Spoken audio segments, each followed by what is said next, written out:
15 movies from old Hollywood that showed the most muscular men. Before gyms had mirrors on every wall, movies sold tickets with shoulders, chests, and a clean V-taper. Which pre-1980 frame looked the most prime? And why did so many of those men stay cult famous instead of household names? 15 films, 15 physiques, one debate that never dies. Watch closely.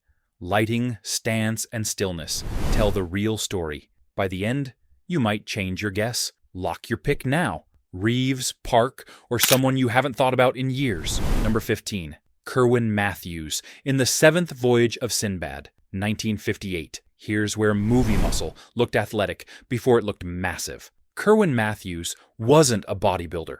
He was a swashbuckler with a tight waist, squared shoulders, and a chest that filled those linen tunics like they were made just for him. The camera loved his posture. Sword arm high, back straight, stomach flat. He moved like a stage fencer and read like a comic book hero brought to life. Lean, cut, and believable. The monsters get the headlines, sure, but watch the close-fit costumes, the open collars, the way he climbs, sprints, and braces before every strike. That's where the physique shows. No bulk for bulk's sake. Just a classic V-taper and that ready-to-spring stance older matinee crowds remember. It's the kind of frame a Saturday afternoon could sell without a single protein ad. If this is the lean, athletic ideal of the late 50s, then the next pick shows what happens when Tarzan trades vines for a modern, heavy-duty build.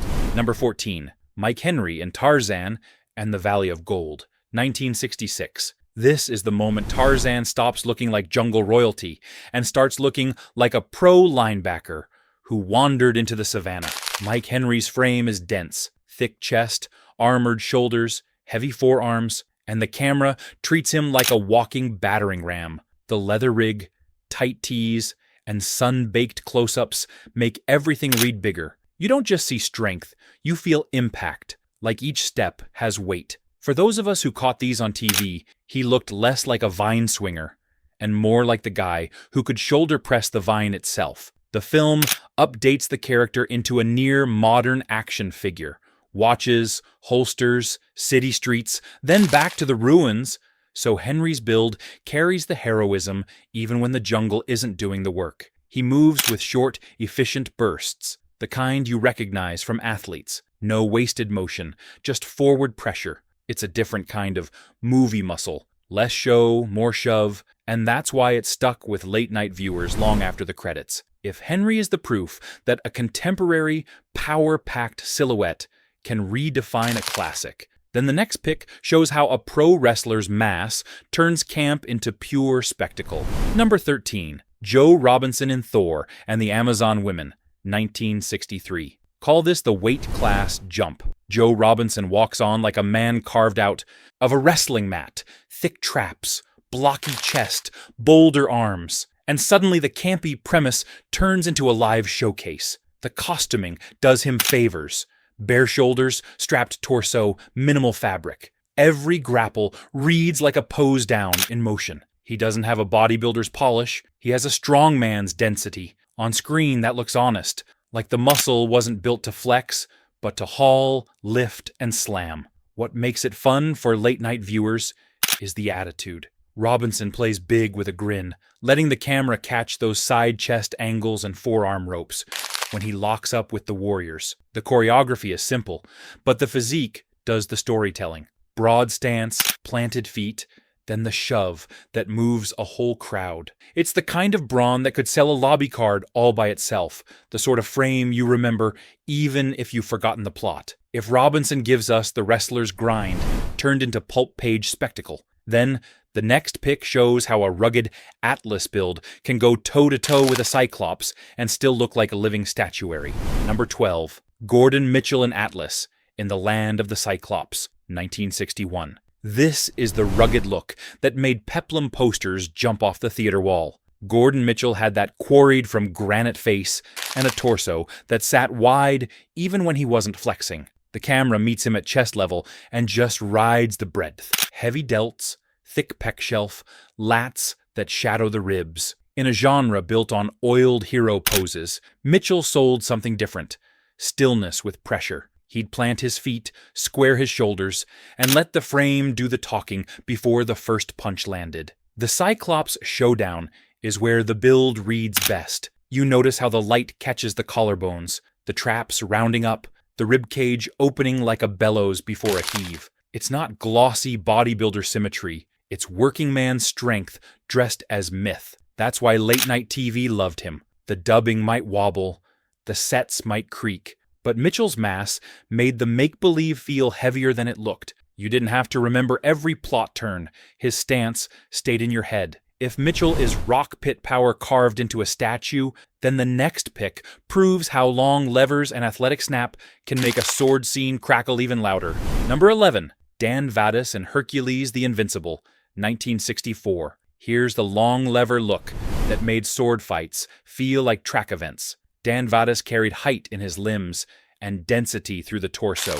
Broad shoulders, deep chest, long arms that swung a blade like it weighed nothing. On camera, he looked spring-loaded. The strikes snapped, the grapples stretched, and every lift had that clean and jerk rhythm older gym rats recognize. The costume department kept the fabric light and the angles open, so the lats flared, and the waist read tighter than it probably was. Vadis didn't just fill the frame, he lengthened it. What sticks is the tempo. He moved with a runner's cadence. Short set, hard burst, recover. So even the pulp setups felt charged. You can see why late-night viewers rewound his entrances. The walk, the plant, the sudden shoulder roll that says the heavy work is about to start. His career never punched through to household name territory. But in this film, he looks like the most athletic strongman on the lot. The guy who could hoist you and your chariot for good measure. If Vadis gives us reach and speed welded to muscle, then the next pick shows how a statuesque symmetry can turn a simple pose into a poster you never forget. Number 10. Ed Fury in Ursus, 1961. This is the classic statuesque look. Clean lines, calm face, and a torso that seems to settle perfectly over a tight waist. Ed Fury didn't rush the screen. He'd let the frame come to him. The camera lingers on those chest and shoulder angles, the easy lat spread, the way his arms hang like sculpted columns when he turns to address a crowd. You can see the physique posing roots, but it never feels like a bodybuilding show. It feels like a hero at rest, ready to move. The costuming is simple. Drapes, belts, bare skin, and it does exactly what older matinee audiences remember. It lets the body carry the myth. What makes Fury different is the composure. He sells strength by standing still, then shifting just enough to make you notice the taper, shoulders to ribcage to waist, before the action starts. When he finally lifts, grapples, or plants the sword, the movement reads clean, like a single stroke on a blank page. It's the kind of controlled presence that made late-night TV viewings feel like leafing through a vintage muscle magazine. Only the pictures were breathing. If Fury is living statuary, calm and carved, then the next pick shows what happens when you bolt extra plates onto that frame and throw him at monsters from the moon. Number 9. Alan Steele, Sergio Ciani, in Hercules Against the Moon Men, 1964. Now we're in peak pulp. Torches, sandstorms, and a hero built like a fortress. Alan Steele doesn't just look big. He looks square, like every edge of his frame is reinforced. The chest sits high, the shoulders cap like armor, and the arms move with that slow, certain confidence you only see in men who know they're stronger than the room. The film's cheap and cheerful effects actually help him. The more outlandish the moon menace gets, the more his sheer physicality grounds the scene. He plants his feet, the camera drops a notch, and suddenly you're staring at a wall of torso that makes the fantasy feel heavier. Watch the classic push through the impossible beats. Slabs of stone, mass lifts, straining holds where the lighting catches the upper chest, and traps. Steele sells effort without panic. Jaw set, breath measured, eyes forward. It's not the prettiest symmetry in the cycle, but it photographs like might. That's why fan memories stick, even when the plot blurs. You remember the silhouette, the braced elbows, the way he turns his whole ribcage into a battering ram. If Steele is the genre's iron door, broad, immovable, and unembarrassed by spectacle, Then the next pic shows how a trimmer waist and harsher lighting can turn a strong man into something almost supernatural.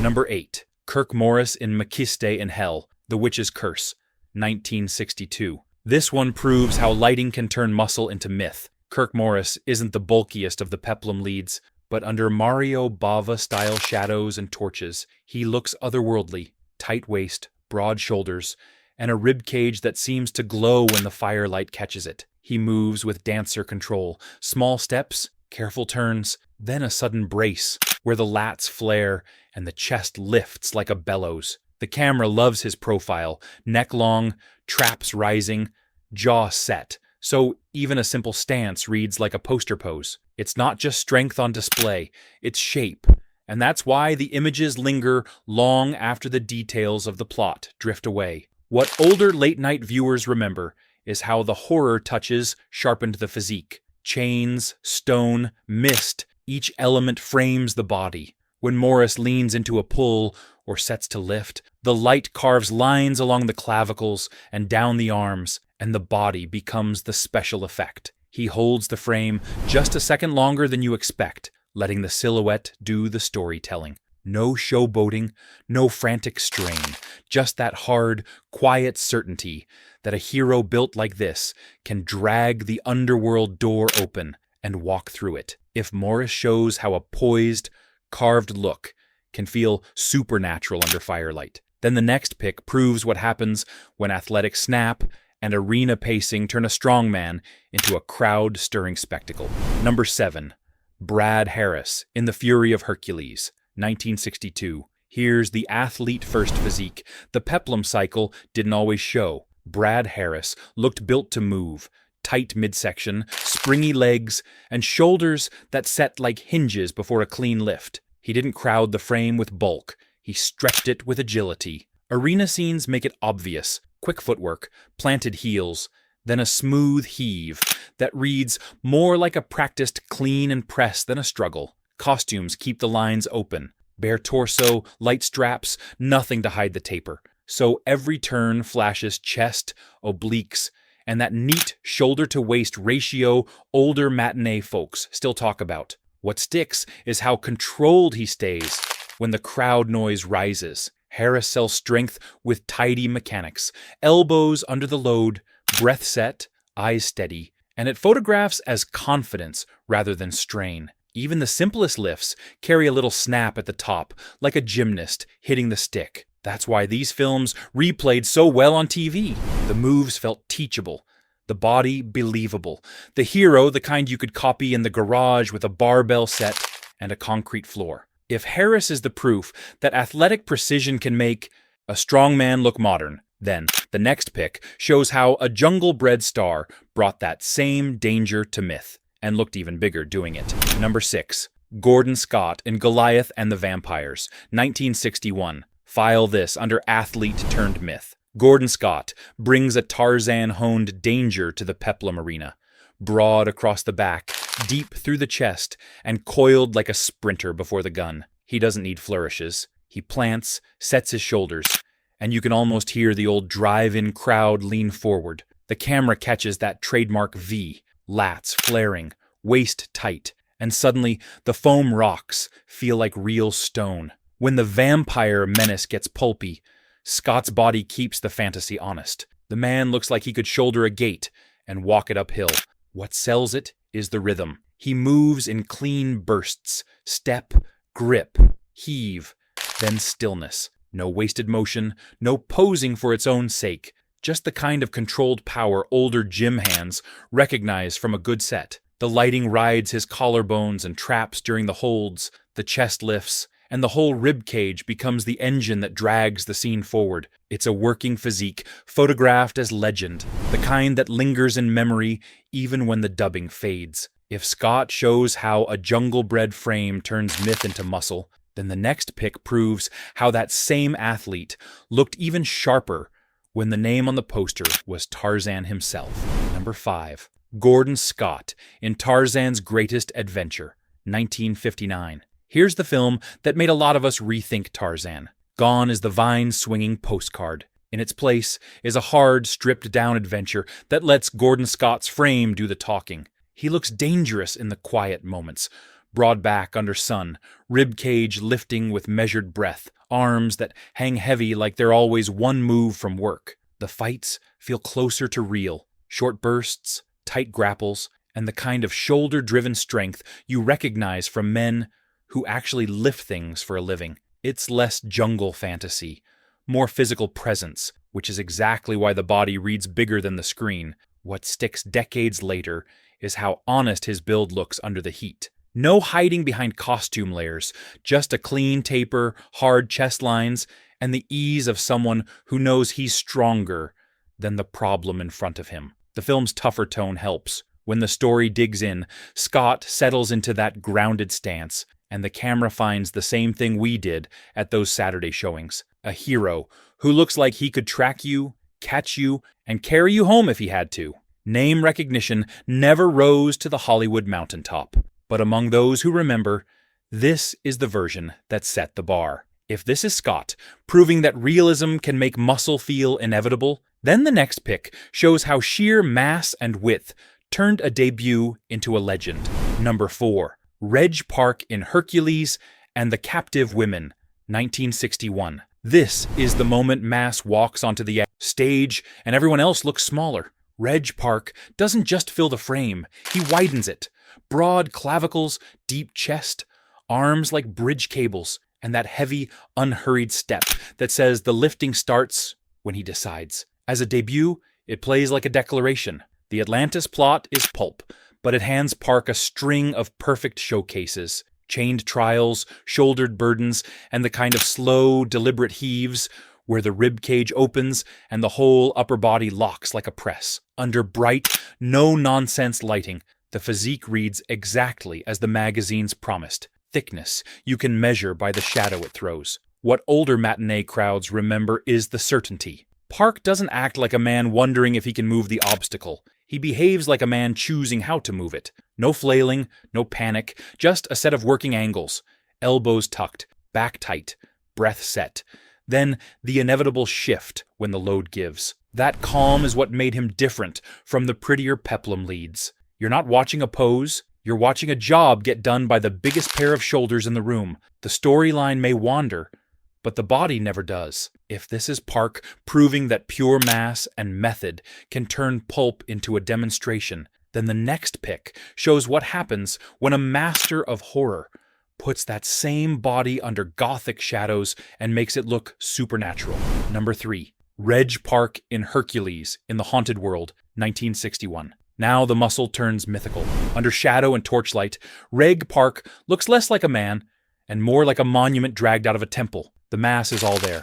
Broad clavicles, thick chest, triceps like ropes, but the gothic look changes how it reads. Fire catches the collarbones. Smoke traces the lats. Every pause becomes a statue pose, and every lift feels like a ritual. Park moves slow, certain, and heavy. He doesn't rush the frame. He owns it. For those of us who discovered this on late-night TV, the images stuck. Chains pulling tight, shoulders rounding up, and that calm face that says the weight is already his. What separates this from other peplum entries is mood.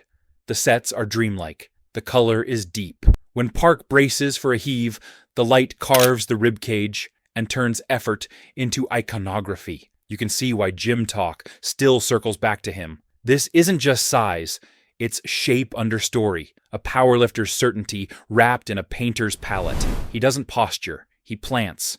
He doesn't grimace, he decides. And when the obstacle moves, it feels inevitable, like the world briefly agreed to his terms. If Park is the granite ideal set in fire and smoke, then the next pick takes us back to where the fuse was lit, when one man's silhouette made Hercules a phenomenon and set the standard everyone chased. Number 2, Steve Reeves in Hercules Unchained, 1959. This is the silhouette everyone remembers. Wide clavicles, clean V-taper, and a waist so tight the belt looks decorative.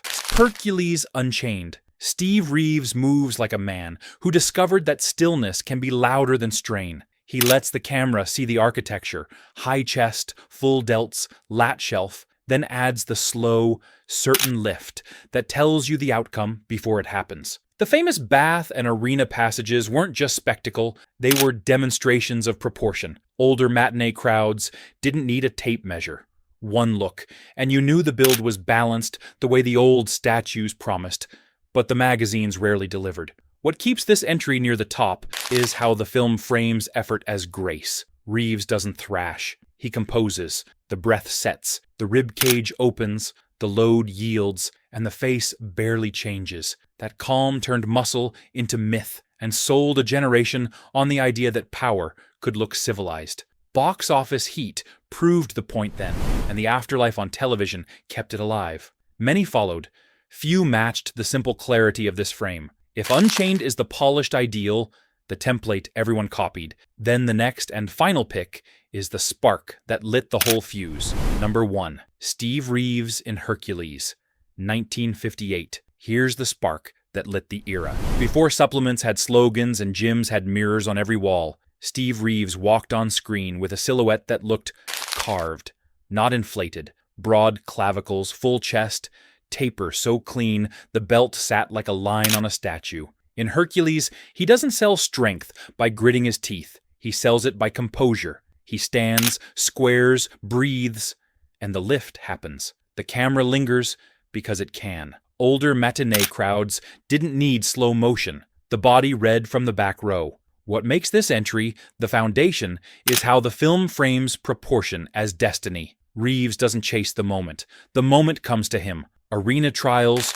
wagon hauls, stone heaves. Each set piece is arranged to show the architecture first and the effort second. Shoulders flare, rib cage opens, elbows track tight, and the weight yields like it always meant to. That calm turned raw muscle into myth, and it's why this image survived every late-night broadcast and every scratched VHS. You remember the posture before you remember the plot. He didn't become a long-term Hollywood A-lister, and that's part of the legend. The fame lived in the frame, not the tabloids. Dubbing, retitles, European releases, none of it dimmed the message the body sent in a single step. This is what a heroic build looks like when the story lets it breathe. If the rest of our countdown shows variations, wider, denser, leaner, this is the template. The pose that launched a decade of oiled torsos, bare shoulders, and Saturday afternoon believers. If you watch these on a Saturday, squeezed between newsreels and ads for soap flakes, you remember what mattered, the frame. Reeves gave us the clean silhouette. Park added weight and certainty. Scott brought danger you could feel in your shoulders. The rest, Mitchell's, granite, Harris's snap, Morris under firelight, proved a simple truth older crowds already knew. When the body is right, the story doesn't have to shout. It just has to look true. These films never chased prestige. They chased presence. Dubbing, retitles, rubber monsters. None of it could drown out a chest that lifted like a bellows or a back that filled the screen. And while the tabloids forgot most of these names, the images didn't fade. Boutique restorations, late-night reruns, old clamshell tapes in a drawer. Every time they reappear, that same hush hits the room. You don't have to measure anything. The pose tells you everything. So let's settle it, the way we used to in the lobby. Who looked the most prime on camera? Was it Reeves's statue lines, Park's iron certainty, or Scott's athlete's coil? Drop your pick, and if you've got a memory tied to one of these, an old theater, a TV set with rabbit ears, a barbell in a garage, tell us. Because if these movies taught us anything, it's that muscle may change with the times, but presence never goes out of style.